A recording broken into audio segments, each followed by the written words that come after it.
How to start bulking as a skinny man. This video will be your guide for starting your bulk for the first time, or you have tried bulking but failed to do so it could also help the guys who want to start again. Before that, my name is Tushin. I help skinny men successfully bulk up a little bit faster and more efficiently. And if you want coaching by me for your bulk, click the link in the description. To successfully bulk, you should know about your bulking calories, macros, and how to assess your progress, and how to break plateaus, and how to bulk with low appetite, and lastly, you should know when to stop your bulk. So these are the 4 fundamentals, or the 4 essentials of bulking up. Let's start with how to find your bulking calories and macros. If you don't know your bulking calories and macros, it's hard to know if you're actually in a calorie surplus or not. You could be in a deficit or maintenance without you knowing it. So you'll use macro calculators and use the macros that is given only as a starting point, because calories and macro calculators on the internet for bulking calculates calories that is too low for most people. For me, if I input my weight, height, and age, it only gives me 3,500 calories for bulking, which is almost my maintenance calories for me.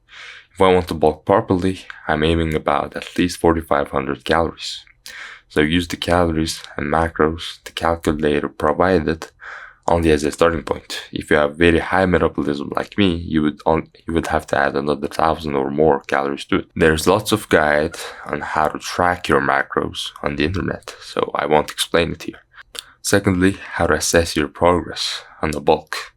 If you cannot assess your progress properly, it's impossible to know if things are going well. It's impossible to know if your bulking calories are too low for you or too high for you. So you must know how to assess your progress. I check my progress in 2 ways, my body weight and my strength. I recommend tracking your body weight every morning with empty stomach and after you use the toilet. Then it'll go like this. If your weekly body weight average didn't increase for 2 weeks, you have stalled. So increase your calories by 100 or more. Or it increased, but not at the rate you want it to be.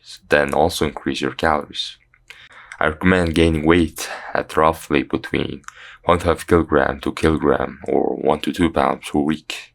If you are very skinny, you can be at the upper end of the range and gain more aggressively. And I also assess my progress using my strength in the gym, because strength and muscle gain are directly correlated if you're natural. If your squat got stronger, most likely your legs got bigger. So track your main lifts and if they're getting stronger, and also if you're gaining weight week to week basis, then your bulk is going very well. Thirdly, bulking with low appetite. When you start bulking, things will go in your way for the first month or so, but it'll slowly get harder and harder to eat more food. That is the point most guys stop bulking. But when it's hard to eat more food, that is when the real bulk begins. That is when the real fun begins. Bulking was never about eating more food. It was about eating more food over time when you don't feel like it. For a skinny guy who wants to bulk, but his appetite is holding him back, for him, I would recommend 2 things. Eat more frequently and get in more liquid calories. If you eat more frequently, you're spreading your daily total calories to more smaller meals. So that means you don't have to force feed that much, because you're eating smaller portions of food, but more frequently. If you are eating only 4 meals a day, make it 5 or 6 or even 7. I eat at least 5 meals a day when I'm bulking.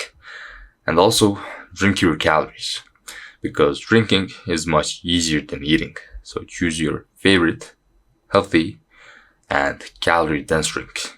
Mine is milk and apple juice. Lastly, when to stop your bulk. It's crucial to know when to stop your bulk, because at some point, more food is not simply the answer anymore. If you overbulk, you're gonna get fat, obviously. And if you stop the bulk too early, you're missing out on some juicy gains. Then how do you know when to stop your bulk? It depends on how fat are you willing to get. For me, it would be at most 20 to 22% body fat. If I get more than that, my body dysmorphia would be too much to handle. For most guys, stopping your bulk at 18 to 22% body fat is a good range, but I strongly recommend at minimum to get around 18% body fat, because below that, you're not really getting that much out of your bulk. Some guys stop their bulk when their abs disappear, and I think that is a really good indicator. So find your own limit of how fat are you willing to get. And if you think that you've reached that limit, start cutting and reveal the aesthetics. That is it. These are the 4 essentials of a successful bulk. 1. Find your bulking calories and use the calculators only as a starting point. 2. Know how to assess your progress and know what to do when you hit a plateau. 3. Know how to battle your low appetite during bulk. And lastly, know when to stop your bulk. And if you want one-on-one accountability and direction by me, click the link down below. Good luck and goodbye.